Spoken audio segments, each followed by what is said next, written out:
ग्रंथ करण को का जाते मिले समाज सब पावे निज पद जे निज पाव सदा सुख निज नो करो प्रकाश जे बहुविधि भव दुख करे छे सत्तानाश।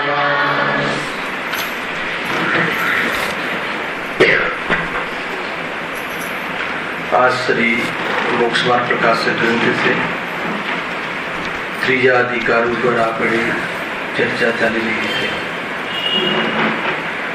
एमा मिथ्यात्वનું स्वरूप એ ટોપિક પર ગઈકાલે વિશેષ ચર્ચા થઈ।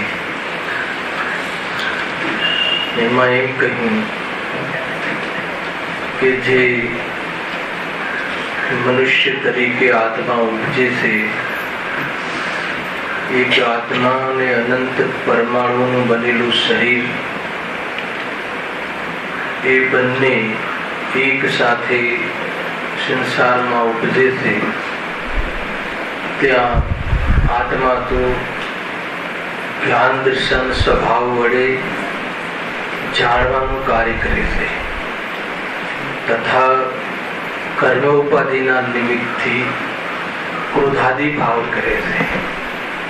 बे कार्य करतुं देखाय छे आत्मा अने संयोगमां रहेલું शरीर जे छे एने स्पर्शादि गुणो एने प्रगट छे अने एनुं पंडमन स्थूल सूक्ष्म आदि रूप पंडमन थाय छे। आ प्रकारनी सांभळवाय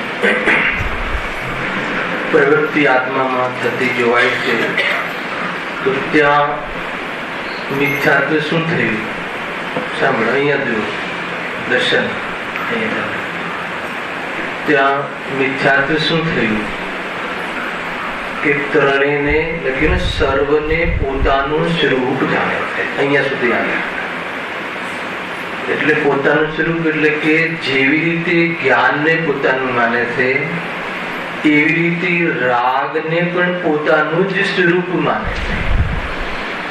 એટલે સંપૂર્ણ જ્ઞાનનું સમર્પણ રાગ પ્રવૃત્તિને પોષવામાં લગાવે છે। આપણું જીવન શામાં થાય છે? આપણું કર્મ ઉપાધિના નિમિત્તથી સાંભળો બહુ સરસ પ્રમેય છે। જ્યારે ચોપડીમાં જોવાનું હશે ત્યારે ચોપડીમાં જોજો, ઉપયોગ અહીંયા લગાવો કે કર્મ ઉપાધિના નિમિત્તથી રાગાદિ રૂપ પણ પ્રવર્તે છે। આવું કાર્ય થતું દેખાય છે પરંતુ એ રાગ અને જ્ઞાનને એક માને તેમાં શું લેવું છે મૂળ કે એને પોતાનું સ્વરૂપ માને છે, કર્તવ્ય સમજે છે અને એ કરવા લાયક માને છે। આ ભૂલ, આ અજ્ઞાન અને એને એ રીતની જ જીવન દરમિયાન એકત્વરૂપ પ્રવૃત્તિ પણ કરે છે। જે પણ જ્ઞાનમાં પદાર્થ ઝલકે એ તો જાણવાનો સ્વભાવ છે, જાણવા રૂપ, પણ એ પદાર્થમાં રાગ મિશ્રિત જ્ઞાનની પ્રવૃત્તિ કરે છે। આનાથી મને લાભ થાય છે મોહપૂર્વક એ પદાર્થને જાણવાની અને એ પદાર્થમાંથી સુખ કેવી રીતે મળે એવી રાગની પ્રવૃત્તિ જ્ઞાન અને રાગને એક કરીને નિરંતર પ્રવૃત્તિ કરી રહ્યો છે। જ્ઞાન આ રીતે પ્રવૃત્તિ કરી રહ્યો છે એટલે રાગ અને જ્ઞાનની એકતા જે આપણને લાગે ને સામાન્ય શબ્દમાં રાગ અને જ્ઞાનને આપણે એક કેવી રીતે માનીએ છીએ તો એ વાત મને પૂછ્યું હતું ગિરીશભાઈ તમારા ઘરેથી કે મને એ રાગ અને જ્ઞાનની પ્રવૃત્તિ એક કેવી રીતે તો આ રીતે કરીએ છે ને। રાગ તો કર્મોપાધિના નિમિત્તથી વિકૃત અવસ્થા થાય છે, એનો પ્રોબ્લેમ નથી અને જ્ઞાન નહીં તો આત્માનો સ્વભાવ છે એટલે જ્ઞાન દર્શન દ્વારા જાણવાની પ્રક્રિયા થાય છે। પણ એ જાણવાની જે પ્રક્રિયા જે થાય છે એ જ્ઞાન એ જ્ઞાનમાં મોહના ઉદયમાં કોઈ પદાર્થ મનવાને ઉપયોગી છે એ માનતો એ જ્ઞાન તે પદાર્થની જાણકારી વિશેષમાં ખ્યાલ આવ્યો, રાગની પ્રવૃત્તિ દ્વારા રાગપૂર્વક એ પદાર્થને જાણવાની પ્રવૃત્તિ કર્યા કરે છે. આ રીતે એકત્રિત. એટલે એમાં એક સીધું મોટું કથન કરીએ તો બંનેને પોતાનું સ્વરૂપ માને છે. આ રીતે કથન સામાન્ય કથન મળે છે. આપણે એનું વિશ્લેષણ કરી રહ્યા છીએ. બંનેને સ્વભાવ માને છે. જેવી રીતે જ્ઞાન પોતાને સહજ થઈ ગયું છે એ રીતે રાગ આદિ પણ એને સહજ થઈ ગયા છે. સહજ થઈ ગયા છે કે આ તો હોય જ ને, ઉપાદેય પણ અહીંયા ગંધ છે. અજ્ઞાનમાં એ રાગમાં ઉપાદેય પણ, રાગ થવું એ અલગ વાત છે ને રાગમાં ઉપાદેય પણ થવું એ અલગ વાત છે. ગુરુદેવ એને રાગનો રાગ કહેતા. આ શબ્દની બહુ દેશી ભાષામાં રાગનો રાગ. રાગ તો થાય છે પણ એને રાખવાનો પણ રાગ. કેવી રીતે રાખવાનો? સહજ. દીકરા પ્રત્યે સ્નેહ હોવો એમાં તમને શું દોષ લાગે છે? દેવશાસ્ત્ર ગુરુ પ્રત્યે સ્નેહ હોવો, ભક્તિભાવ હોવો એમાં શું દોષ લાગે છે? કે એ દોષ નથી લાગતો એનું નામ અજ્ઞાન છે. એ દોષ છે કે સ્વભાવ છે? કેમ દોષ છે? દોષ કોને કહેવાય? કે જેનાથી આત્માનું પ્રયોજન ન સધે. કયું પ્રયોજન? સુખરૂપ પ્રયોજન ન સધે એનું નામ દોષ. તો દીકરાના સ્નેહથી સુખી થવાય છે કે દુઃખી થવાય? હવે દીકરાના સ્નેહથી સુખી થવાય છે એ મિથ્યાત્વનું અર્પોષણ એ માને છે ને. દીકરા દીકરીઓ પ્રત્યે સ્નેહ હોય, કોઈ વાર એવું આમ ઝલકેવી ખરું કે આ કોઈ દોષ છે, આપણને સ્નેહ લાગે છે, એ મને આત્મામાં જવામાં રોકવા વાળો ભાવ છે, સ્વરૂપમાં સ્થિર થવા સંબંધી વિઘ્ન કરવા વાળો ભાવ છે, એવું લાગે છે? એવું તો નથી લાગતું. તો કેવું લાગે છે? તો કંઈક તો લાગતું હશે ને. તો શું લાગે છે? અભિપ્રાયમાં શું લાગે છે? સારું લાગે છે એનું શું લાગ્યું? સ્વભાવ છે, મારું સ્વરૂપ છે, મારું કર્તવ્ય છે. આ રીતે રાગ અને જ્ઞાન એને એકતા કેવી રીતે થઈ? જ્ઞાનમાં એમ ભાસું અને જ્ઞાન સમર્પિત થઈ અને એ રીતે રાગના પોષણની પ્રવૃત્તિ કરવામાં સહાયક થવું એનું નામ જ્ઞાન અને રાગનું એકત્વ. બહુ સુંદર છે આ લોજિક. નિરંતર આ કાર્ય આપણે કરીએ છીએ. આપણે જ્ઞાનને શું પ્રવૃત્તિ આપી છે? રાગની ઈચ્છા અથવા ઈચ્છાઓની પૂર્તિ કરવામાં, રાગને મદદ કરવામાં. રાગમાં ઈચ્છામાં તીવ્ર રાગ થાય છે અને તીવ્ર રાગની પૂર્તિ કરવા માટે જ્ઞાન પદાર્થોને જાણવાની પ્રવૃત્તિ કરે છે. જાણવાનો તો સ્વભાવ છે પણ એ રાગને લઈને જાણવાની જે પ્રવૃત્તિ છે એ રાગ અને જ્ઞાનની દોસ્તી છે. એનું નામ એકત્વ. ખ્યાલમાં આવે છે? આટલું મોટું મિથ્યાત્વ ચાલી રહ્યું છે. ખૂબ જબરજસ્ત છે. જાણવાની પ્રવૃત્તિ તો જ્ઞાનનો સ્વભાવ છે, પરંતુ એ જાણવાની પ્રવૃત્તિમાં કોને સહાય કરે છે? એને ચારિત્ર મોહનીના ઉદયમાં કે દર્શન મોહનીના ઉદયમાં કોઈ પદાર્થ મારો એવું માને અને એ બી તો જ્ઞાનમાં ઝલકે છે. એ પદાર્થને પોતાનો માને અને જ્ઞાન એને હકાર આપે, સપોર્ટ કરે અને એ પ્રવૃત્તિને રસ વધારતું, રસ વધે એવી રીતે જ્ઞાનની પ્રવૃત્તિ થાય, સપોર્ટ કરે. એટલે આ કયું થઈ ગયું? ઉઘાડું જે જ્ઞાન વર્તું હતું એ જ્ઞાન અજ્ઞાન થઈ રહ્યું છે. એ ચાલે છે એકત્વ બુદ્ધિ. અને આને લઈને આગળ વસ્તુ ડેવલપ થશે. કેવી રીતે સંસારમાં જ્ઞાન અને રાગની સંધિ કરે છે. અને એ જ જ્ઞાન અગર યથાર્થ વર્તે અને રાગ અને સ્વભાવને જુદો જાણે તો એ જ જ્ઞાન આત્માનો અનુભવ કરતું, ખ્યાલ આવે કે નહીં, સમ્યક ઈમાનદાર થઈ જાય છે. આ રીતે છે. તો બીજું જ્ઞાન નહીં, જુદું જાણવું એટલે કે રાગનું લક્ષણ અને જ્ઞાનનું લક્ષણ એ આકુરતા રૂપ છે. આ તો વિકૃતિ છે. રાગના પોષણમાં આનંદ નથી. એ આગળ આવવાનો છે આનો જવાબ. બહુ સરસ પ્રશ્ન છે. રાગના પોષણમાં આનંદ નથી પણ રાગના અભાવમાં આનંદ છે એવી સિદ્ધિ કરશે જ્ઞાન. એટલા માટે પોષણ કરવાનું બંધ કરી દે. રાગ બંધ થઈ જાય એમ નહીં, રાગમાં પોષણ કરવાનું બંધ કરી દે, દ્રષ્ટિ પ્રધાન શૈલી છે. પોષણ કરવાનું એટલે આમાં સુખ, એને જે પેલા એકતા લાગતી હતી એકતા તૂટી જાય તો એનું નામ શું થઈ ગયું? ભિન્ન જાણવું. કાલ લીધું હતું રાત્રે ત્યાં. એમાં સુખનું પ્રયોજન ન ભાસવું એનું નામ ભિન્ન. અને એમ ભિન્ન ભાસીને રાગ સંપૂર્ણ મટી જવો એનું નામ પૂર્ણ વિતરાગ. એ રીતે એ પછીનો ક્રમ છે.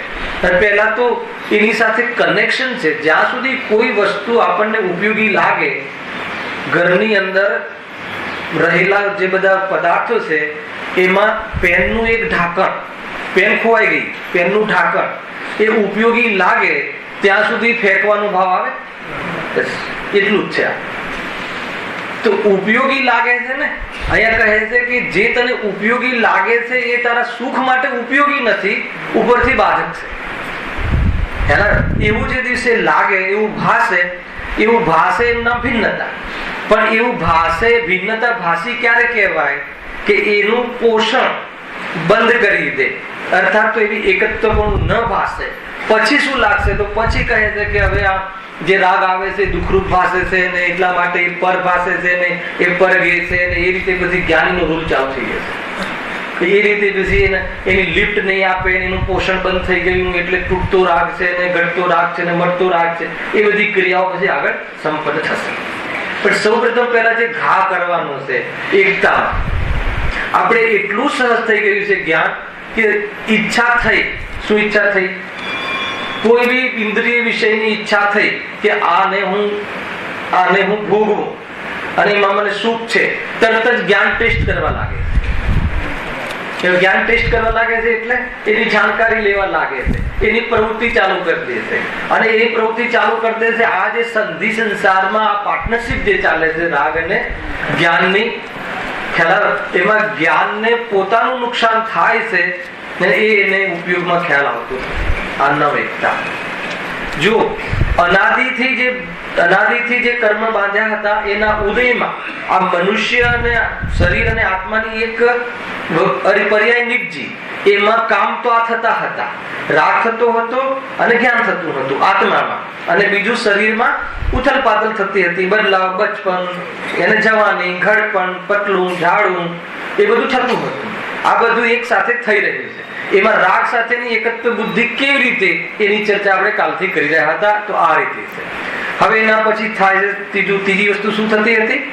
એના જે સંયોગમાં શરીર હતી એની જે પ્રવૃત્તિ થતી હતી, હવે એમાં એકત્વ બુદ્ધિ કેવી રીતે કરે છે એની ચર્ચા છેલ્લી બે લીટીમાં છે આ પેરેગ્રાફ. પછી આ જ વાતને આગળ વધારીને કેવી રીતે આગળ મતલબ કે જીવ એનું પોષણ કરે છે અને દુઃખી થાય છે. મૂળ વાત અધિકાર છે એ દુઃખી થવાની મુખ્યતાથી છે બતાવવું છે કે જે જ્ઞાન તારી પ્રવૃત્તિ જે કરે છે એવું ખાટું જ્ઞાન દરેક કર્મમાં લેશે અને પ્રવૃત્તિમાં તું દુઃખી કેવી રીતે થાય છે અને પછી દુઃખ મટાડવાના જૂઠા ઉપાય તું કેવી રીતે કરે છે અને એ જૂઠા ઉપાય સિદ્ધ કરશે અને સાચો ઉપાય શું છે એમ દરેક કર્મની અંદર એક આ રીતે 3 પોઈન્ટો લીધા જશે. પણ એ રીતે બહુ સુંદર આ વિષય ડેવલપ થશે. બરાબર ધ્યાન આપજો. જો હવે ત્રીજી 3 વસ્તુમાં એક પોતાનું સ્વરૂપ માને છે ને, રાગને અને જ્ઞાનને તો એક માને છે. એટલું જ નહીં, દેહને જે રંગ આદિ એને પણ એક રૂપ માને છે, પોતાનું સ્વરૂપ માને છે. કેવી રીતે અને કેમ એમ માને છે, એમ કેમ ભૂલ થઈ ગઈ એની ચર્ચા છે. જો હા, જ્ઞાન દર્શનની પ્રવૃત્તિ જો હવે ક્યાંથી ઉઠાવે છે વાત પંડિતજી. જ્ઞાન દર્શનની પ્રવૃત્તિ છદ્મસને કેવી રીતે થાય છે એ લખ્યું, ઇન્દ્રિય અને મન દ્વારા થાય છે. ખ્યાલ આવે? ઇન્દ્રિય અને મન દ્વારા જ્ઞાનની પ્રવૃત્તિ થાય છે. આ તો છદ્મસ્તના જ્ઞાનનું સ્વરૂપ છે. આ કોઈ મિથ્યાત્વ રૂપ દોષ નથી. આ જ્ઞાનનું વિભાવપણું તો છે પણ મિથ્યાજનિત વિભાવ નથી. સમજમાં આવે છે? આ વિપરીતપણું નથી. આત્માને છદ્મસ્ત વિસ્તારમાં જે જ્ઞાન દર્શનની પ્રવૃત્તિ થાય છે, ચાહે જ્ઞાની હોય કે ચાહે અજ્ઞાની હોય, એને પદાર્થોનો બોધ ઇન્દ્રિય અને મનના અવલંબન દ્વારા જ જાણવું થાય છે. એના વગર જાણવું સંભવતું નથી. એવી જ્ઞાનની કમજોરી છે. પરંતુ જાણવું જે થાય છે એ જ્ઞાનમાંથી થાય છે, અને જ્ઞાન જે થાય છે એ જ્ઞાયકમાંથી થાય છે. કોને? દરેકને, જ્ઞાની અજ્ઞાની દરેકની જ્ઞાનની આ પ્રવૃત્તિ છે. આ ઇન્દ્રિયોના માધ્યમથી બસ એટલું છે. જ્ઞાન તો જ્ઞાયકમાંથી ઉદ્ભવે છે, પણ એની એવી ક્ષમતા નથી કે ડાયરેક્ટ જાણે. એટલે એને એક સહારો લેવો પડે છે, ઇન્દ્રિયનું અવલંબન લેવું પડે છે, અને પછી એ પ્રમાણેના પદાર્થોનો બોધ કરે છે. તો અવલંબન લેવું પડે છે એ તો વિભાવ છે, પણ વિપરીતતા નથી. ખ્યાલ આવે કે નહીં? તો એ અહીંયા કહે છે. તો વિપરીતતા શું છે? અહીંયા વિપરીતતાની ચર્ચા ચાલે છે. મિથ્યાત્વ શું છે? ત્યાં કોઈ મિથ્યાત્વ નથી. જ્ઞાની અજ્ઞાની બધા આ રીતે છદ્મસ્ત મતિ શુદ્ધ જ્ઞાનની પ્રવૃત્તિ આ રીતે જ થાય છે. જેનું પણ મતિ જ્ઞાન સમ્યક મતિ હોય કે સમ્યક કે કુમતિ જ્ઞાન હોય, એનું જાણવું, પદાર્થોનું જાણવું કેવી રીતે થાય છે? ઇન્દ્રિય અને મનના માધ્યમથી, ઇન્સ્ટ્રુમેન્ટના માધ્યમથી જાણવું થાય છે. જો હવે ત્યાં એકત્વ બુદ્ધિ શું થાય છે? માની લો કે થોડુંક કોઈ બહારમાં સંયોગમાં કોઈ સહારો લીધો અથવા એનું અવલંબન લઈ અને સ્વતંત્રપણે ઉપાદાનથી પ્રવૃત્તિ કરી, તો જીવને ભ્રમ કેવો થઈ જાય છે? એની સાથે એકત્વ બુદ્ધિ થઈ જાય છે. ખ્યાલ આવે છે કે નહીં? લોકમાં પણ બહારમાં પુણ્યના ઉદયથી પ્રવૃત્તિ થાય, ને બહારમાં પુણ્યના ઉદયમાં કોઈક બાહ્ય પ્રેરક નિમિત્ત બને, અને એના માધ્યમથી કોઈ સહાય થતી દેખાય, તો એને શું લાગવા લાગે છે કે આ તો મારા છે. તરત આ તો મારા છે. તો આ બધું શું થયું, ક્યાં થયું, કોનું થયું, દ્રવ્ય ગુણ પર્યાય શું છે, એ જે કાર્ય થયું એ પર્યાય કોની છે અને કોને પ્રાપ્ત છે, એમાં તું ક્યાં છે, તને શું પ્રાપ્ત છે, એનો કોઈ ખ્યાલ હોતો નથી. એટલે જીવ બધું મિશ્રણ કરી નાખે છે, અને એ મિશ્રણનું નામ શું છે? મિથ્યાત્વ. એ મોટી ભૂલ છે. એક માની લે છે. બે વસ્તુને એક માની લેવી, બે વસ્તુને કર્તા કર્મ માની લેવું, બે વસ્તુમાં ભોગતા ભોગ્ય માની લેવું, એનું નામ મિથ્યાત્વ. બે ભિન્ન વસ્તુઓમાં વ્યાપ્તિ લગાવી દેવી, બે ભિન્ન વસ્તુમાં કર્તા કર્મનો સંબંધ માનવો, બે ભિન્ન વસ્તુમાં આધાર આધેયની કલ્પના કરવી. ખ્યાલ આવ્યો કે નહીં? દરેક દ્રવ્ય ગુણ પર્યાયવત એ પોતાના દ્રવ્યના આધારે ગુણ પર્યાય રહે છે. પણ આપણે શું સમજીએ છીએ? આપણે દેહના આધારે રહીએ. ખરેખર તો દેહનું કેટલું નિમિત્તપણું હતું? નિમિત્તપણું હતું. ખ્યાલ આવ્યો? નિમિત્તપણું એટલે શું? કે જ્ઞાન કરાવતું નહોતું, પણ જ્ઞાન કરતી વખતે આનું અવલંબન હતું. કોણ જ્ઞાન કરતું? જ્ઞાનની શક્તિ કોની હતી? હવે મિથ્યાત્વ ક્યાં ઘૂસ્યું હતું? બતાવવામાં. આ મિથ્યાત્વ કેમ નથી? કેમ કે આ છદ્મસ્તના વર્તમાન મતિશુદ્ધ જ્ઞાનનું આવું વિભાવ રૂપ અથવા તો હીન સ્વરૂપ છે. ખ્યાલ આવ્યો કે નહીં? એ જો અવલંબન તરફથી વિચારીશ તો એ જ્ઞાનનો વિભાવ છે. તો ત્યાં સુધી કોઈ મિથ્યાત્વની વાત નથી. મિથ્યાત્વ ગુસ્સે જુઓ. તેથી આ જીવ માને છે કે શું માને છે? ત્વચા, જીભ, નાસિકા, નેત્ર, કાન અને મન આ શું છે? 5 અને 6 ઇન્સ્ટ્રુમેન્ટ છે. પૂદગલ મળ્યું હતું ને? આ કોને મળ્યું છે? આગળ લખ્યું હતું ને જે છે ને, જો પોતે એક આત્મા તથા અનંત પૂદગલ પરમાણુમય શરીર. તો આ શરીરના અંગ છે, આ શરીરના અંગ છે. હવે શું માને છે? એ બધા મારા અંગ છે એમ માને. કેમ ભ્રમ થઈ ગયું? એ ભ્રમ કેમ થઈ ગયો? કે ખાલી એના માધ્યમથી આપણા જે આ બારી છે, આ બારીના માધ્યમથી બહારનું ઓલું ઝાડ દેખાય છે. આપણું જ્ઞાન એવું કમજોર છે. જ્ઞાનનો તો એવો સ્વભાવ છે. કેમ કમજોર અને વિભાવ જ્ઞાન કહ્યું? જ્ઞાનનો તો એવો સ્વભાવ છે. અહીંયા કયા જ્ઞાનની વાત છે? ત્રિકાલ જ્ઞાનની વાત નથી. ત્રિકાલ જ્ઞાન તો બધાનું શુદ્ધ છે, પણ જ્ઞાનની વર્તમાન પર્યાયમાં પણ એવો સ્વભાવ છે કે એ જ્ઞેયોની પાસે ગયા વગર, જ્ઞેયોને અહીંયા લાવ્યા વગર, જ્ઞેયોનું લક્ષ્ય કર્યા વગર સ્વરૂપમાં લીન રહી રહેતા પૂરા પદાર્થોનું ત્રિકાલવર્તી પર્યાયોને પ્રત્યક્ષ, સ્પષ્ટ, પૃથક જાણવાનો પર્યાય, એક સમયની પર્યાયનો આત્માનો મૂળ સ્વભાવ છે. આવો સ્વભાવ છે. પરંતુ વર્તમાનમાં એવા સ્વભાવની ઉપલબ્ધિ નથી જેટલો ઉગાડ છે એને એ બારીના આવલંબનથી. હવે મને બતાવો કે આ બારીના માધ્યમથી ઓલું લીલું ઝાડ જોયું, ક્યારે એવો ભ્રમ થાય છે કે બારીથી દેખાય છે? ક્યારે એવો ભ્રમ થાય છે? એ સંબંધી તો સમ્યક દ્રષ્ટિ કે નહીં. આ બારીથી કોઈ એક બારીથી થાય છે માનીએ છે ને. આ બારી એટલે આ ખાલી એક બારી છે ને, ખિડકી. તો આ ખિડકીના માધ્યમ, આ ખિડકીથી તો નથી થતું, આ ખિડકીથી તો થાય છે. બોલો, આ ખિડકીથી થાય છે કે નહીં? તો એનું નામ મિથ્યાત્વ. આંખથી, આંખનું જેમ આ બારી માધ્યમ હતી તેમ આ બારી પણ જ્ઞાનને માધ્યમ છે. પરંતુ આ શું માને છે કે આનાથી મને જ્ઞાન થાય. એ મિથ્યાત્વ પ્રસરી. એટલે પછી શું કરે? આગળ બધો નાટક ત્યાંથી ચાલુ થાય.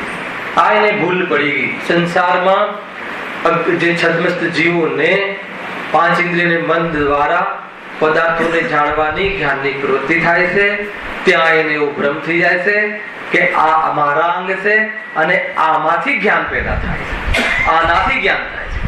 ખ્યાલ આવ્યો કે નહીં? आलोक ज्ञान का कारण है, इंद्रियों से ज्ञान उपजता है. ये मान रहा था पर क्यों कर जड़ चेतन सर्जन करता है. ख्याल आवे कि नहीं? आज शुरू आलोक ज्ञान का कारण है, इंद्रिय से ज्ञान उपजता है. આપણે એમ માનીએ છીએ. એ માનવાથી શું દોષ આવી જાય છે? તો જળ ચેતનને કેવી રીતે ઉત્પન્ન કરે? આ તો જળ છે અને જ્ઞાન ચેતન છે, અને આપણે શું સમજીએ છીએ? ઇન્દ્રિયોથી જ્ઞાન ઉત્પન્ન. ગજબ છે. તો એને જો વાસ્તવમાં એ તો નિમિત્ત છે, અને ઇન્દ્રિય જ્ઞાન એની યોગ્યતાથી થાય છે. ઇન્દ્રિયોથી જ્ઞાન થતું નથી, જ્ઞાન એની યોગ્યતાથી થાય છે.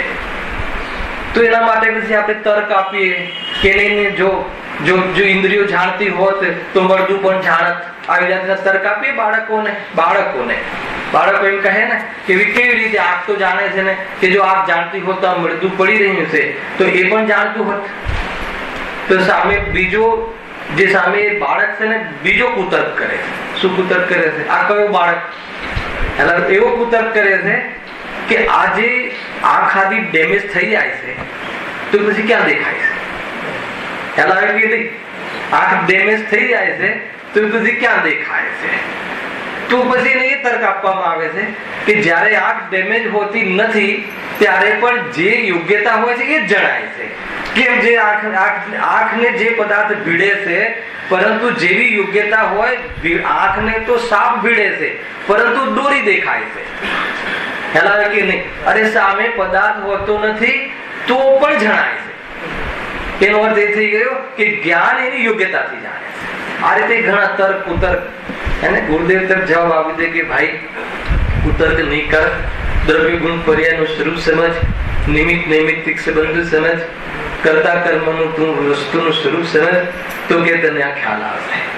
કોઈ નિમિત્ત પ્રધાન કથન કહ્યા હોય તો એને નિમિત્તની મુખ્યતાથી સરસ ખ્યાલ આવે, પણ એ જ્ઞાન એના ઉપાદાનથી થાય છે.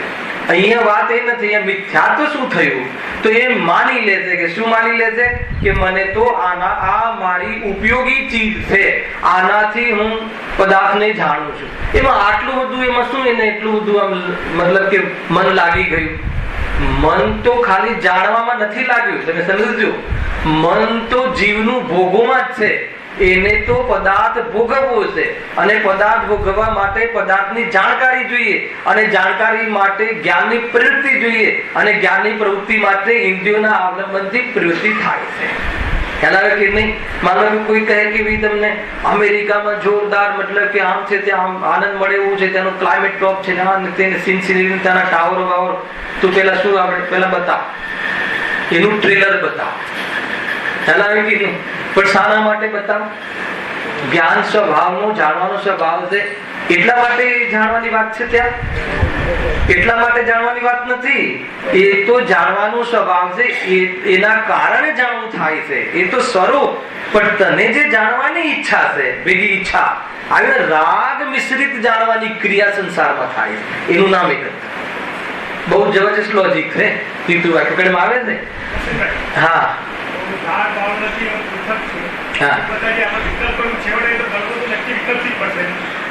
નહીં, એ વાત અત્યારે નથી, હજી એ તો ઉપાયમાં આવશે. પેલા આને સમજો, આ ભૂલ આપણે ભૂલ એ તો એ રાગને કેવી રીતે તોડવો ને એ તો પછીની વાત ઉપાયમાં આવશે. હે ના એ અત્યારે હાલ એ જાણવામાં વાત થશે. હાલ એ વિષય નથી ભાઈ, આખો વિષય બદલાઈ જશે. અત્યારે જે ટોન ચાલી રહ્યું છે એને સમજો કે રાગ અને જ્ઞાનની એકત્વ બુદ્ધિ કે શું વાત હતી કે માની લો કે આપણે જે જાણવાની ઈચ્છા થાય છે કે નહીં મને અમેરિકા જોવું છે, મારે આ જોવું છે, તો શું કામ જોવું, શું કામ જાણવું છે, શું કામ જાણવું છે? કે મારે એ સંબંધી જાણવું છે કે એમાંથી સુખ મળે છે. એ કયું થઈ ગયું મોહ, અને એમાંથી સુખ મળે છે એટલે જાણવાનો રાગ છે. અને એ રાગની પૂર્તિ માટે જાણવું થાય છે. તો જાણવું એ રાગની પૂર્તિ માટે જાણવું થાય છે, એનું નામ વિકલ્પ. હવે કેવી રીતે તૂટશે એ પછીની વાત છે. પેલા રાગ અને જ્ઞાનની એકત્વપણું એ આપણને એકત્વ જ નથી સમજાતું. હવે એ ત્યાં સુધી તો વાંધો ના આવ્યો, પણ આ જાણવાની પ્રવૃત્તિ પછી કોના માધ્યમથી થશે? ભલે તમે ફોટો તો બતાવશો, પરંતુ જરા મારા ચશ્મા ઠીક હોવા જોઈએ, આંખ ઠીક હોવી જોઈએ, અને પછી તો બરાબર ક્લિયર દેખાય, એકદમ ફેન્ટાસ્ટિક ક્લિયર ક્યારે દેખાય કે આંખમાં કોઈ દોષ ના હોય તો મને દેખાય. એનો અર્થ કે મને એ જાણવામાં આંખ ઉપયોગી છે, એટલે આંખ મારું અંગ છે. ખ્યાલ આવ્યો કે નહીં? એ પાંચ ઇન્દ્રિયના વિષયોને જાણવાને ભોગવવા બંનેમાં ઇન્દ્રિયો નિમિત્ત છે. એટલે ઇન્દ્રિયો નિમિત્ત હતી, પરંતુ એ તો કહે છે કે એ જ હું છું. એટલા માટે એને એ પાંચ ઇન્દ્રિયનો ઢગલો શરીર એના ઉપર પ્રીતિ થઈ જાય. એ લખ્યું જો નેત્ર કાન મન એ બધા મારા અંગ છે, એ વડે હું દેખું જાણું છું. નાખ્યું વચ્ચે કથન. એવી માન્યતાથી ઇન્દ્રિયોમાં પ્રીતિ હોય છે. મને આ બહુ વિચાર આવ્યો કે એના વડે હું જાણું દેખું છું, એમાં પ્રીતિ શું થઈ જાય? ખ્યાલ? એટલે એનું જે પ્રયોજન છે, દરેક જીવનું પ્રયોજન સુખી થવું છે. હવે એ તો માને છે કે વિષયોમાંથી સુખ આવે છે, અને વિષય એટલે પાંચ ઇન્દ્રિયના જ્ઞાનના જે વિષય બને એમના વિષય, અને એમાં મને સુખ મળે છે. અને એ વિષયની જાણકારી એ પાંચ ઇન્દ્રિયોના માધ્યમથી થાય છે. અને એ જાણવાની પ્રવૃત્તિમાં એટલા માટે જાણવું થાય છે કે આમાંથી મને સુખ મળે. તો આ મારું જે સંસારનું મૂળ જે સુખ મેળવવાનું પ્રયોજન છે સંસારમાં પણ વિષય આનંદનું, એમાં આ બધી ઇન્દ્રિયો, જો તમે આખું જીવન આપણે ઇન્દ્રિયોને સબળ રાખવામાં લગાવી દે. કેમ? કે એના માધ્યમથી ભોગ થાય છે. એટલા માટે ઇન્દ્રિયો હે ને બરાબર શિયાળામાં ગુંદર પાક ખવડાવે ને, એ નથી ખવડાવતા. શું કામ? કેમ કે દુકાને પછી આખું વર્ષ બેસવાનું છે ને થડા ઉપર, જરા આપણી કમર વાંકી ના વળી જવી જોઈએ. કેમ કે એના માધ્યમથી હે ને એ એટલા માટે ઇન્દ્રિય ભોગમાં અનુકૂળ રહે, ભોગોમાં અનુકૂળ રહે ઇન્દ્રિયો, અને ઇન્દ્રિયના માધ્યમથી જણાય અને એના માધ્યમથી ભોગવાય. એટલા માટે આ એના અંગ માને છે, એટલે એના પર પ્રીતિ છે. પ્રીતિ છે એટલે શું? પ્રેમ છે. અને પ્રેમ છે એટલે શું કરે છે? એટલે આખું જીવન એનામાં લગાવે છે. તો આ રીતે મિથ્યા તો શું થયું? ત્રણેય વસ્તુ છે. કોને છે? સંસારમાં રહેતા જ્ઞાની અજ્ઞાની એકેન્દ્રિયથી લઈને સંગની પંચેન્દ્રિય જીવોને, બધા જીવોને આ ત્રણ વસ્તુઓને ઉપલબ્ધિ સંસારમાં જોવા મળે છે. કઈ ત્રણ વસ્તુ? ખ્યાલ? એક અનંત પરમાણુ શરીરના અને આત્મા, એ બંનેની મનુષ્ય આદિ પર્યાય નિર્દેશે. ત્યાં જ્ઞાનાદિ વડે તો જાણવાની પ્રવૃત્તિ દેખાય છે. બીજું શું દેખાય છે? કર્મ ઉપાધિના નિમિત્તથી રાગ દ્વેષ વાળી પ્રવૃત્તિ દેખાય છે. આ બે તો આત્મામાં દેખાય છે. અને આત્માના સંયોગમાં દૂધ અને પાણીની જેમ એક ક્ષેત્રે રહેલા શરીરમાં રંગ, એ શરીરમાં સ્પર્શ રસ ગંધ વર્ણ એના શરીરના ગુણ છે. અને સ્પર્શ આદિની સ્થૂળ સૂક્ષ્મ ક્રસ, મોટું લાલ લીલું જે પણ બધા શરીરો મળે છે, સફેદ કાળા, એ શરીરની એ પ્રમાણેની પરિણતિ થાય છે. આ ત્રણેયમાં શું માને છે? ત્રણેયને એક સમાનમાં, એક સમાન એટલે શું? ત્રણેયને પોતાનું સ્વરૂપ માને છે.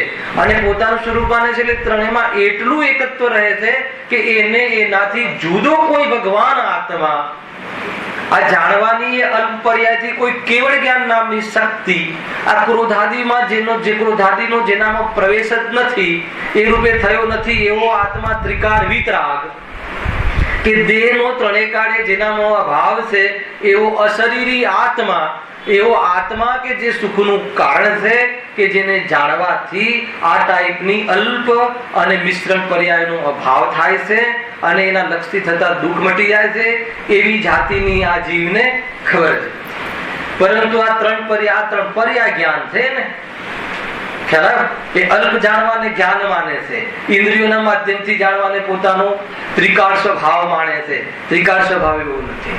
થોડું જાણવું, અલ્પ જાણવું, હીન થવું, અધિક થવું એવું જ્ઞાન નથી. જ્ઞાન તો પરિપૂર્ણ, પરંતુ એવો સ્વભાવની એને ખબર નથી. અહીંયા સુધી આ વાત આવી.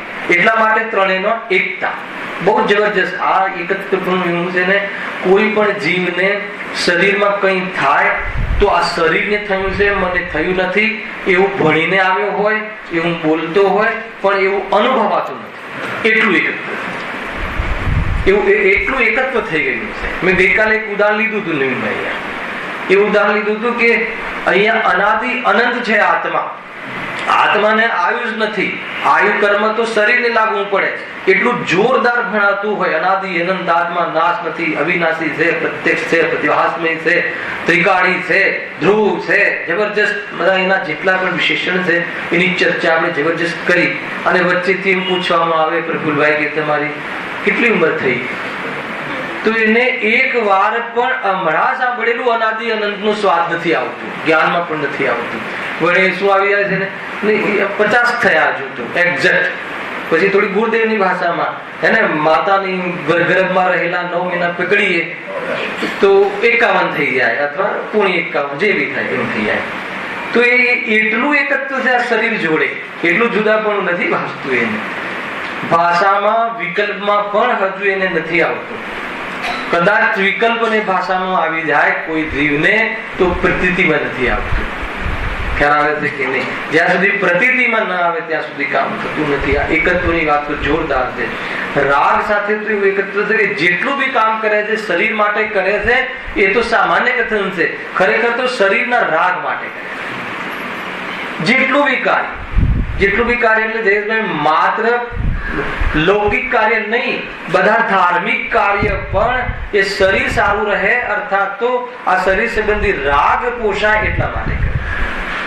પ્રવચન સારામાં એવું જબરજસ્ત ખખડધજ ગુરુદેવે કથન કહ્યું કે આત્માનુભૂતિ રહિત દ્રવ્યલિંગી મુનિ, સમજો પ્રથમ ગુણસ્થાન વર્તી દ્રવ્યલિંગી મુનિ, જે મતલબ કે એની કશાની મનતા વ્રતાદિનું જે પાલન કરે છે, જબરજસ્ત પાલન કરે છે, એમાં આત્માનું ભાન ન હોવાના કારણે એને 5 ઇન્દ્રિયના ભોગોની વાસના છે. અને વર્તમાન જીવન જોઈએ તો જબરજસ્ત ભાવલિંગી સંત જેવું જીવન છે એનું બાહ્યમાં. તો એ કેમ એના પાછળ શું રહસ્ય છે? ભલે એ બોલે નહીં, કરે નહીં, પણ અંદરમાં વાસના છે. કેમ કે એને આત્માનું ભાન નથી, એને બહારની કશાયની મનતાનો રસ છે. એટલે જે ભાવનો રસ છે એ ભાવના ફળનો પણ રસ છે. દ્રવ્યલિંગીપણું જે મુનિરાજ જે ભાવલિંગી સંત છે એનું જે દ્રવ્યલિંગીપણું છે એનું નિમિત્તપણું પામીને મુનિરાજ સ્વર્ગમાં જાય છે. ખ્યાલ આવે કે નહીં? તો આત્માનું ભાન ના હોય તો એને શાનો રસ છે? પુણ્યના ફળનો રસ છે, પુણ્યના ભાવનો રસ છે. આપણને કોઈ એમ કે તમને પુણ્યની રુચિ છે તો આપણને કેવું લાગે? ખ્યાલ આવે? મારો પ્રશ્ન છે કે આપણને પુણ્યની રુચિ છે કે નહીં, કેવી રીતે પ્રયોગ કરવો? આપણને એવા સ્થૂલ પુણ્યની રુચિ નથી એટલે એ પકડમાં નથી આવતું. કેમ કે કોઈ મુમુક્ષુ મંદિરમાં આવીને એવી સ્તુતિ તો ન કરે. કેવી ન કરે? ખ્યાલ આવે કે નહીં? શરીર સાજુ રહેજો કે એવી તો સ્તુતિ ન કરે. એટલે આપણને એવો ભાસ થઈ જાય છે કે આપણને પુણ્યની રુચિ નથી. પણ એનું એક સીધો હિસાબ છે કે આત્માની રુચિ છે. આત્માની રુચિ ના હોય તો બીજી સારી રુચિ નહીં. એવું એ રીતનું ત્યાં લોજિક આપી ગુરુદેવે કે જેને આત્માની રુચિ નથી એને પુણ્યની રુચિ છે. હાલ આવે કે નહીં? તો એ હવે કઈ કઈ સ્ટેજમાં અટક્યો છે? કસાયની મનતામાં અટક્યો છે, કે જ્ઞાનના ઉઘાડમાં ક્ષક્ષમમાં અટક્યો છે, કે ઘીઓનો મહિમા આવતો રહે છે, જ્ઞાનનો જેને મહિમા નથી આવતો એ બધું પર્યાય બુદ્ધિ છે, અર્થાત તો એ પુણ્યમાં અટકી છે. એટલી ચર્ચા પહેલા પેરેગ્રાફમાં થઈ.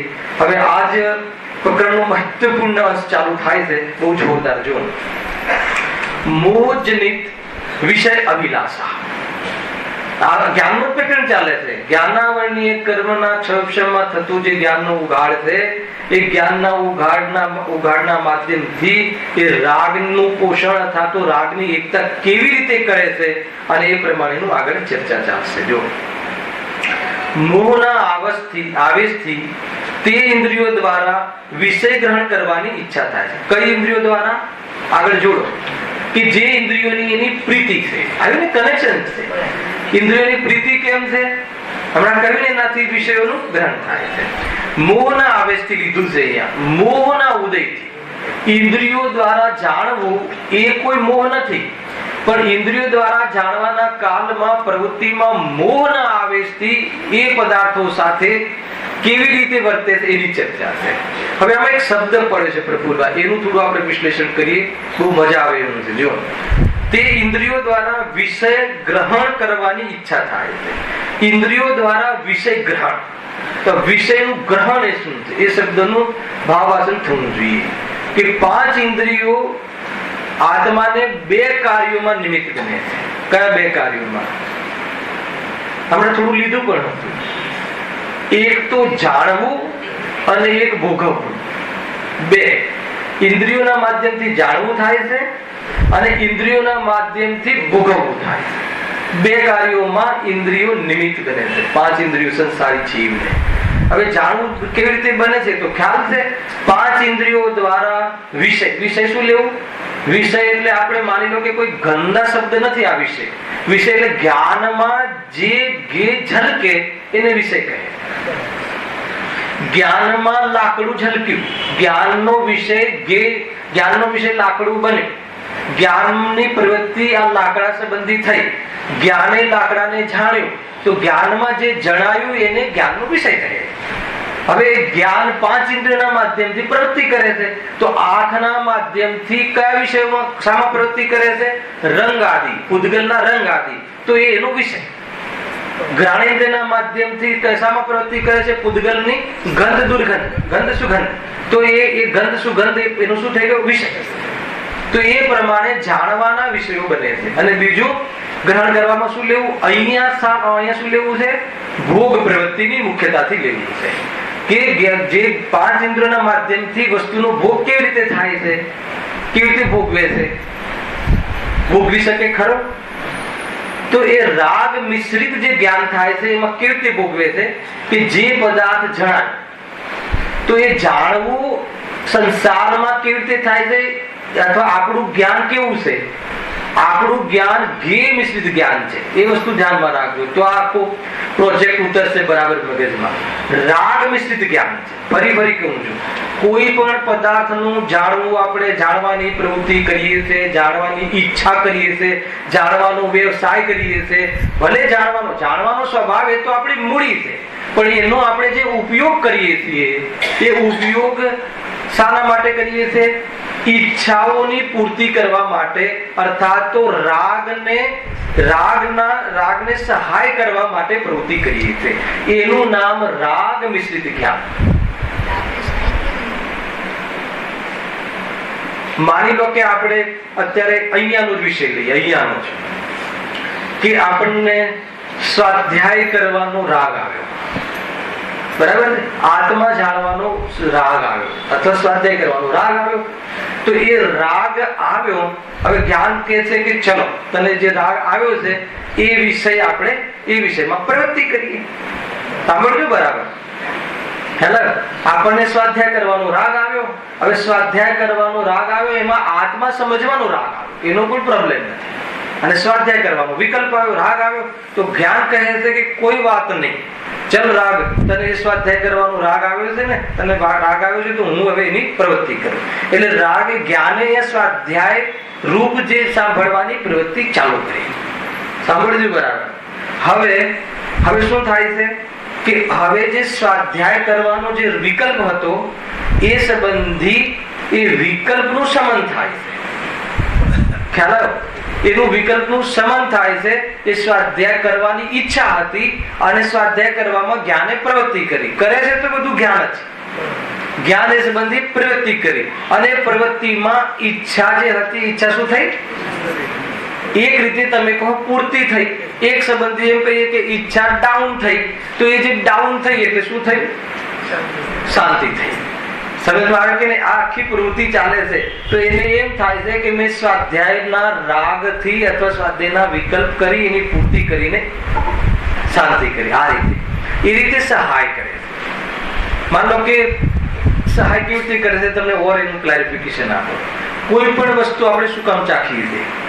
આ ચાખો, આ સૂંઘો. શું કામ સૂંઘવું છે?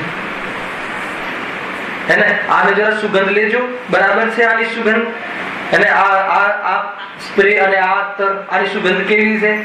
તો આ સુગંધ રૂપ જાણવાની પ્રક્રિયા નાક દ્વારા મેં સૂંઘ્યું. અને નાક દ્વારા મેં સૂંઘ્યું એટલે નાક દ્વારા મેં ગંધનું જ્ઞાન કર્યું. તો મેં ગંધનું જ્ઞાન શું કામ કર્યું?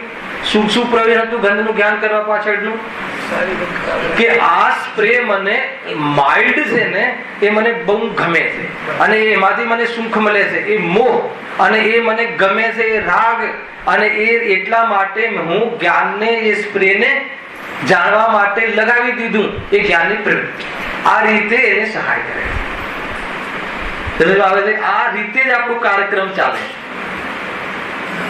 કોઈ 5 વિષયોમાં જ્ઞાન આ રીતે પ્રવર્તન કરે. પછી ત્યાં શું થાય છે? એટલે આમાં 2 કાર્ય થયું ને.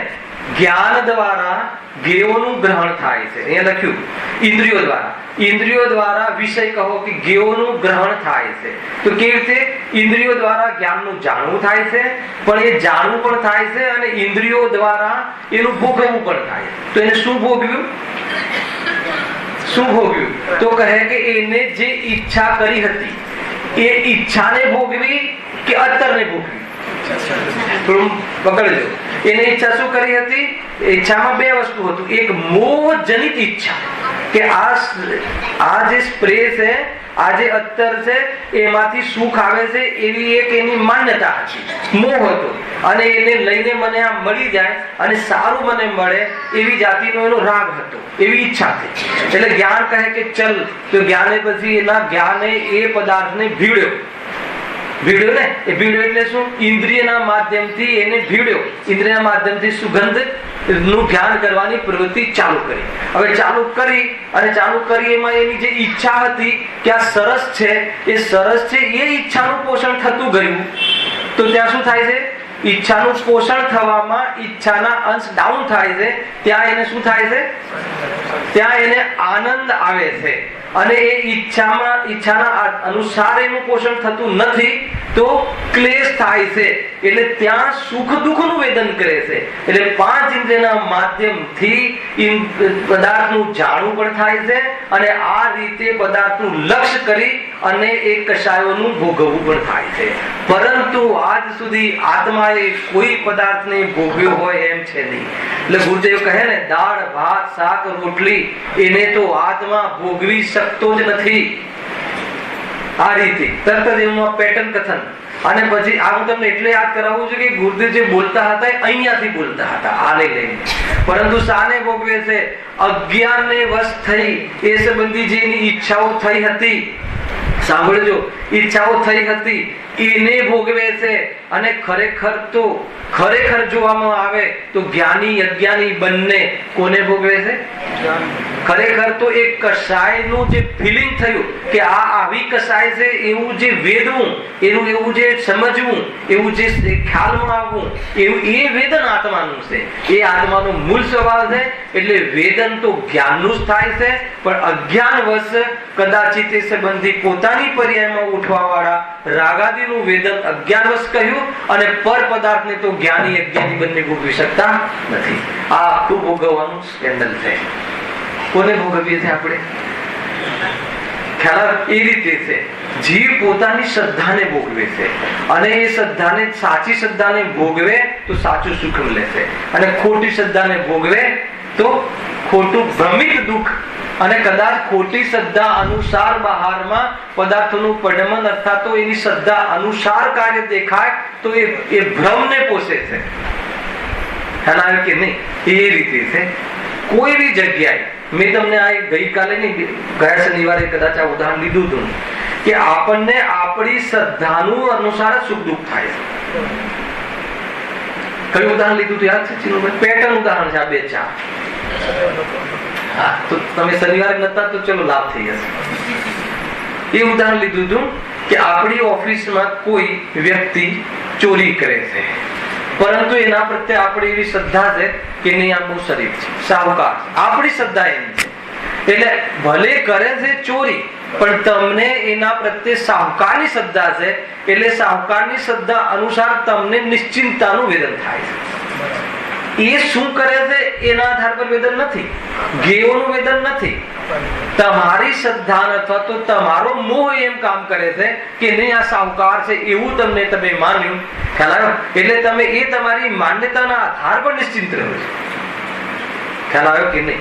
કોઈનો દીકરો, કોઈની દીકરી, કોઈની પત્ની એ ભલે બેવફા હોય પણ તમારો ભરોસો એમ છે કે આ બેવફા નથી. એના આધાર ઉપર સંસારના ગાળા ચાલે છે. હવે ખ્યાલ આવે કે નહીં? અગર જો એ ભલે બેવફા ના હોય, વફાદાર હોય પણ તમારો ભરોસો એમ થઈ ગયો કે આ બેવફાઈ છે તો સંસારમાં પણ ઘણા વિઘ્ન ઉભા થાય છે. એટલે જે પણ કઈ વેદવું થાય છે એ પોતાના શ્રદ્ધાના આધારે થાય છે. એટલે જીવ ખરેખર પરને નથી ભોગવતો, પોતાના કસાય આદિને અજ્ઞાનથી ભોગવે છે. ખ્યાલ આવે કે નહીં? એના આધાર પર સુખ દુઃખ થાય છે. એટલા માટે સામગ્રીથી સુખ દુઃખ નથી, કસાય અનુસાર સુખ દુઃખ થાય. સામગ્રીમાં સુખે નથી ને દુઃખે નથી, આત્મામાં દુઃખ જ નથી, સુખ જ છે, પરંતુ સ્વરૂપને જાણતો નથી અને એક કસાયો કરે છે તો કસાયમાં અનુસાર મંદ કસાય થાય, કસાય અનુસાર વિષય મળતા કસાય મંદ પડે તો એને સુખવાસિત થાય છે અને કસાય અનુસાર કાર્ય થતું ન દેખાય તો કસાય તીવ્ર થાય છે તો દુઃખ અનુભવ કરે છે. એ રીતે ચાલે છે આ બધું. કોઈ કહે કે ભાઈ જો આપણી શ્રદ્ધા અનુસાર થાય તો કહે છે કે એ જે શ્રદ્ધા તે કરી હતી ને એ તારી શ્રદ્ધાના અનુસાર તને થાય છે પણ એ શ્રદ્ધા તારી ખોટી. અગર એ શ્રદ્ધા ખોટી હતી એટલે એ તો ભ્રમિત શ્રદ્ધા હતી. પણ જેવી વસ્તુ છે એવી શ્રદ્ધા તું કરે. કેવી વસ્તુ છે? વસ્તુ કેવી છે કે કોઈ વસ્તુને ચોરી શકે એવી વિશ્વમાં વ્યવસ્થા નથી, એટલે વિશ્વમાં ચોરી થતી જ નથી. છે સરકાર સાંભળે તો કે પોલીસ ખાતાને એને છોડાવવા માંગે છે કે શું બધા પોલીસ ખાતા કે અમે તો નવરા થઈ જશું. પણ સ્વરૂપ આ છે. ખરેખર પરમાર્થથી દેખાય તો ચોરી થાય છે. કોઈ પદાર્થનો અંશ કોઈ પદાર્થમાં જાય છે, કોઈ વસ્તુને લઈ શકે છે. તો કહે કે એ પ્રમાણે જો તારી શ્રદ્ધા થઈ જાય, જેવી વસ્તુનું દ્રવ્ય ગુણ પર્યાયનું સ્વરૂપ છે એવી જે વસ્તુ જેવી છે અને જેવી વસ્તુ જેવી છે એવી જ્ઞાનીઓએ જાણી છે, સર્વજ્ઞના જ્ઞાનમાં છે, એવું તારા જ્ઞાનમાં પદાર્થનું સ્વરૂપ ઝલકે, માત્ર ઝલકે નહીં એવી પ્રકારની શ્રદ્ધા સહિત ઝલકે તો કદાચિત તારા દુકાનમાંથી કોઈ માલ લઈ જતો દેખાય તો પણ શું નહીં થાય? ખેદ નહીં થાય. અને આ બળના આધારે જ મુનિરાજનું શરીર સિંહ વાઘ ફાડી ખાય કે કોઈ એને ગાડીમાં પી લે તો પણ એમને રંજ માત્ર દુઃખ કેમ થતું નથી? કેમ? ખ્યાલ આવે કે નહીં? કેમ કે કોઈની વસ્તુ છે જ છે. એક વસ્તુ બીજી વસ્તુની નથી. કયો અધિકાર? સંવર અધિકાર છે કે નહીં? વાંચો તમે. સંવર સમ્યક દર્શન ત્યાંથી સ્ટાર્ટ થાય. સમ્યક દર્શન ન થાય તો બી એક વસ્તુ બીજી વસ્તુની નથી. તમે ન માનો તો બી.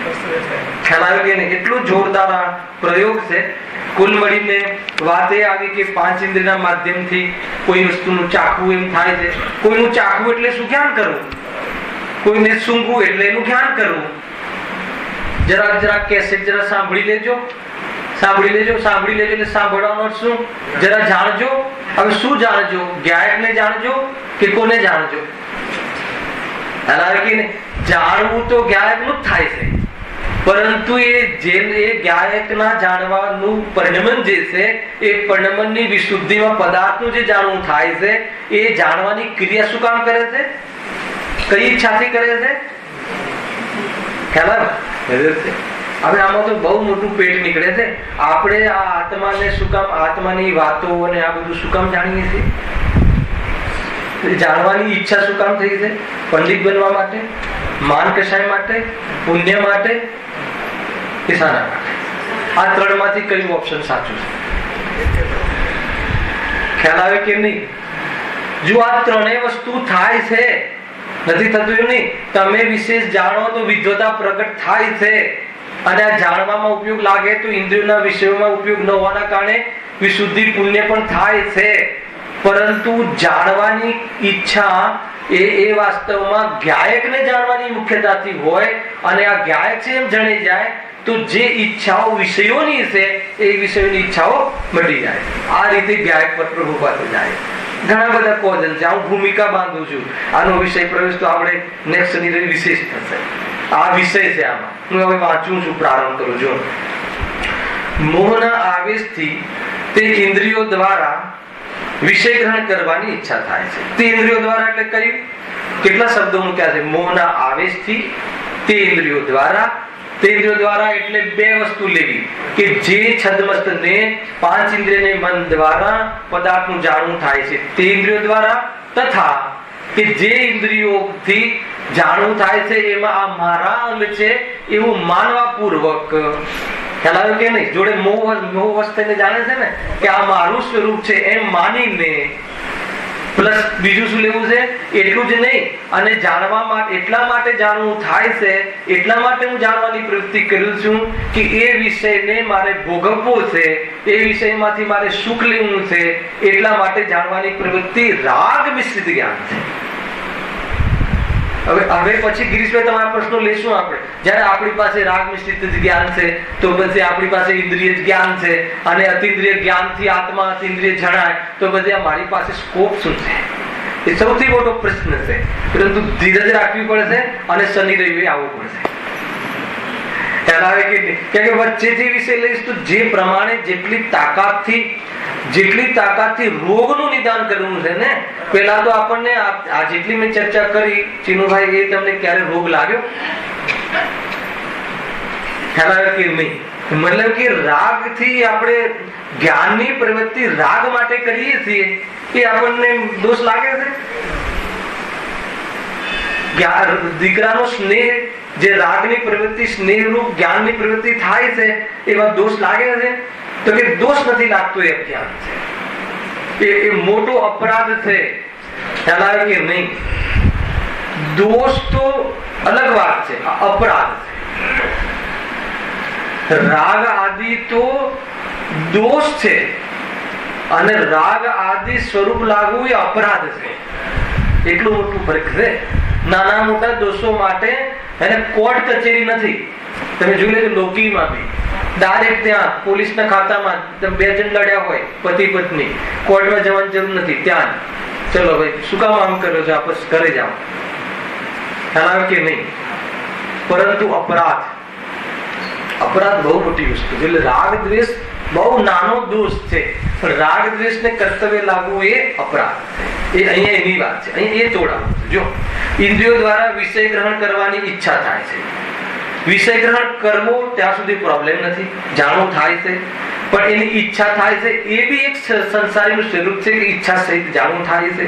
એવી પ્રોબ્લેમ નથી, ઈચ્છા સહિત જાણવું થાય છે. રાગ મિશ્રિત જ્ઞાન છે. પણ ત્યાં શું ભૂલ કરે છે આગળ આવશે.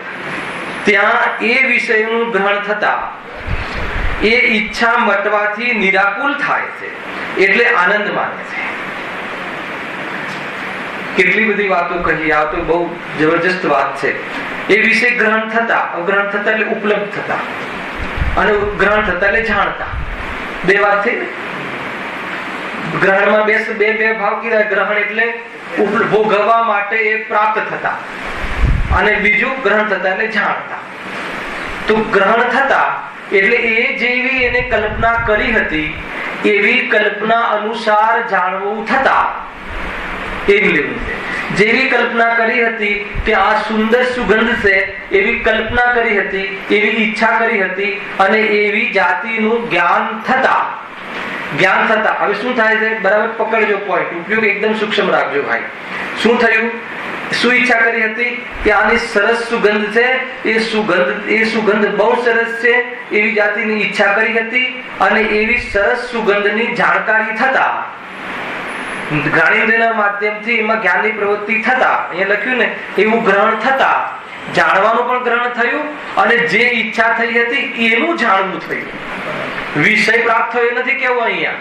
જેવી ઈચ્છા કરી હતી ને કે આનું સુંદર સુગંધ છે, એ સુંદર સુગંધનો વિષય મળ્યો, અને એ વિષય જાણવામાં સુંદર સુગંધ છે એવું જાણવું થયું.